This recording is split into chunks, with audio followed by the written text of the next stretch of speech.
boa tarde, bem-vindos à segunda edição do CNN Mercado, boletim de 4 edições diárias com tudo o que está acontecendo no mercado financeiro e pode influenciar as suas decisões. O Ibovespa, depois de subir ontem, descolando das quedas dos mercados lá fora, tem uma queda hoje de 0,4%, está marcando 109.700 pontos, então está corrigindo um pouco da alta de ontem. Já o dólar cai 0,9%, está valendo R$ 5,22. O dólar cai com a redução do risco fiscal por causa da PEC da transição, tanto pelo valor, que caiu de 200 para cerca de 170 bilhões de reais, quanto pelo formato. Então, o texto que passou na Comissão de Constituição e Justiça do Senado ontem prevê que o Bolsa Família não vai mais ser tirado do teto de gastos. A ideia é criar um espaço adicional dentro do teto. Então, o teto de gastos não é implodido por completo, é feito mais um puxadinho e isso faz com que o programa fique com mais amarras do que se fosse retirado do teto de gastos. O mercado também gostou da redução do prazo de 4 para 2 anos e da determinação que a nova regra fiscal deve ser apresentada até agosto de 2023. Mesmo que nesse cômputo geral, a análise feita pelo mercado é de que o texto ficou melhor do que a proposta original apresentada pelo governo Lula, ainda assim há apreensão sobre possíveis mudanças do texto da PEC ao longo da tramitação. Lembrando que o texto segue hoje para a votação em plenário do Senado e a sessão está marcada para as 4 da tarde.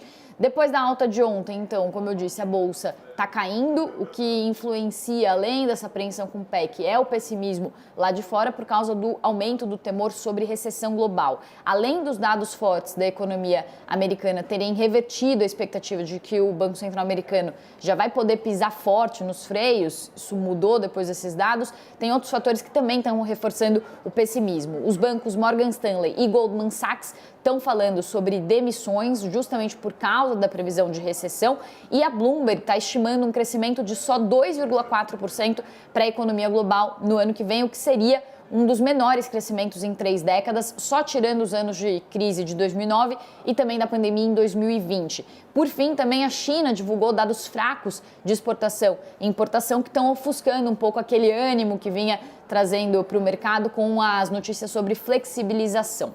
Além do exterior, um outro fator interno que também está trazendo apreensão aos investidores é a expectativa sobre a decisão da taxa Selic, que acontece hoje depois das 6 da noite. A expectativa é de que a taxa seja mantida em 13,75%, mas economistas vão ficar de olho no comunicado do Banco Central, que pode voltar a falar de aumento de juros por causa da elevação do risco fiscal, do risco de descontrole das contas públicas por causa da PEC da transição.